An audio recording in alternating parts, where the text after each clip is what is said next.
2024년 12월 8일 국방부는 윤석열 대통령이 비상계엄을 선포한 상황에서 국회와 기타 주요 기관의 병력 및 요원을 파견한 방첩사령부 소속의 장성 2명을 직무정지했다고 발표했습니다.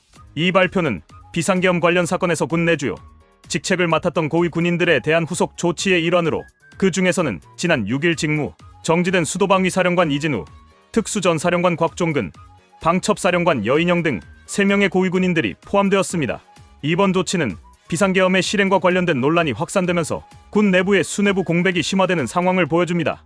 국방부는 이날 발표에서 방첩사 1처장 정성우 준장과 방첩사 수사단장 김대우 준장을 직무정지 조치했다고 밝혔습니다.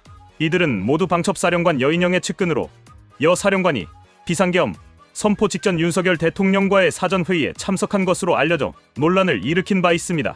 정성우 1처장은 여 사령관의 비서실장을 역임한 인물로 윤 대통령의 계엄 선포 1시간 전인 3일 사전회의에 참여한 사실이 의혹으로 제기되었습니다. 김대우 수사단장은 비상계엄 선포 당시 주요 정치인들의 체포조를 현장에 투입했다는 의심을 받고 있습니다. 국방부는 직무정지 조치가 국회 및 언론에서 제기된 의혹과 관련해 추가적인 조사를 위한 조치라며 이들의 대기 장소를 수도권에 위치한 부대로 지정했다고 밝혔습니다. 비상계엄 선포와 관련된 의혹들은 군의 고위직에 큰 영향을 미쳤으며 특히 군의 수뇌부 공백을 초래했습니다. 수도방위사령부와 특수전사령부, 방첩사령부는 각각 수도권 시민의 안전을 책임지는 부대와 대북작전의 핵심 부대에 해당하며, 그 수뇌부가 공석이 된 것은 군의 조직적 기능에 심각한 영향을 미칠 수 있습니다. 특히 특전사와 방첩사는 전시와 평시 모두 중요한 역할을 맡고 있는 부대들로 이들의 지도부 공백은 군의 안보 기능에 심각한 마비를 초래할 수 있습니다. 국방부는 이번 사태로 인해 군의 안보 기능이 일부 마비되었다고 평가하는 목소리가 나오고 있다고 전했습니다. 군 훈련이 제대로 진행되지 않거나 군사작전의 효율성에 차질이 발생하고 있다는 우려도 제기되었습니다. 합동참모본부는 최근 부대 이동 명령에 소극적인 태도를 보였으며 대규모 훈련도 제대로 진행되지 못하고 있다는 보고가 있었습니다. 또한 병력 이동에 대한 불필요한 오해를 피하려는 의도에서 군은 계엄 선포 이후 일상적인 병력 이동도 자제하는 분위기가 형성되었습니다.